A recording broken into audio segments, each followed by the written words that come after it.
જય માતાજી. કાલથી તમારી 10માની અને 12માની પરીક્ષા ચાલુ થાય છે. પણ એક વખત આ ખ્યાલ રહે કે આ જીવનનું ફાઇનલ ડેસ્ટિનેશન નથી. એટલે મારું તો એક સૂત્ર છે કે રોતા રોતા 90% આવે એના કરતાં હસતા હસતા 35 બહુ સારા. અમારે તમને યુદ્ધના ઘોડા બનાવવાના હતા, એની બદલે અમે તમને રેસના ઘોડા બનાવી દીધા. હવે પરિસ્થિતિ એવી થઈ રેસના ઘોડાના કારણે કે પહેલો બીજો ત્રીજોમાં તમે ધ્યાન આપો છો. પણ ખરેખર મારા અનુભવ પ્રમાણે અને અત્યાર સુધીના ઇતિહાસના અનુભવ પ્રમાણે lord of the last bench હોય ને એ લોકોએ જ નવા સર્જન કર્યા છે. પહેલી બીજી ત્રીજીવાળાએ તો ખાલી નોકરીઓ કરી છે, જે લોકોએ સર્જન કર્યા છે ત્યાં.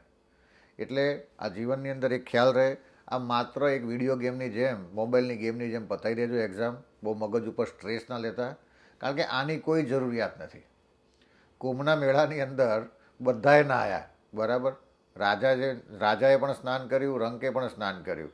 બસ આ કુંભના મેળાના સ્નાન જેવું છે જીવન અગત્યનું છે. તમે ભણો છો તમારા પોતાના માટે, નહીં કે કોઈને બતાવવા માટે. બસ એટલે ખ્યાલ રહે કે કાલની એક્ઝામ એ તમારું કોઈ ફાઇનલ ડેસ્ટિનેશન નથી. એનું રિઝલ્ટ તમારા જીવનમાં કોઈ અહેમિયત નહીં રાખે, કારણ કે તમારે જે કરવાનું છે ને એ તમે કરશો. આ દેશની અંદર ડૉક્ટરોએ પણ દીક્ષા લીધી છે અને બિઝનેસમેનોએ પણ દીક્ષા લીધી છે. બસ આ દેશની પરંપરા છે એમ, કે પોતાને જે કરવું છે એણે કર્યું છે, બીજાના માટે નહીં. એટલે કાલના પરીક્ષામાં અત્યાર સુધી તમે જે નિષ્ઠાપૂર્વક મહેનત કરી છે એ તમારા આવે. અને એટલા માટે જ એક્ઝામના છોડવા જશો ત્યારે છેલ્લે શબ્દ શું કહે છે? Best of luck. Because luck is more powerful than your work. એટલે ભાગ્ય વિના નર પાવત નાહી. ભાગ્યને સંચિત કરજો અને મગજને બિલકુલ શાંત રાખજો. અસ્તુ મોજ. બોર્ડની એક્ઝામની જય હો. બોર્ડની એક્ઝામની જય હો.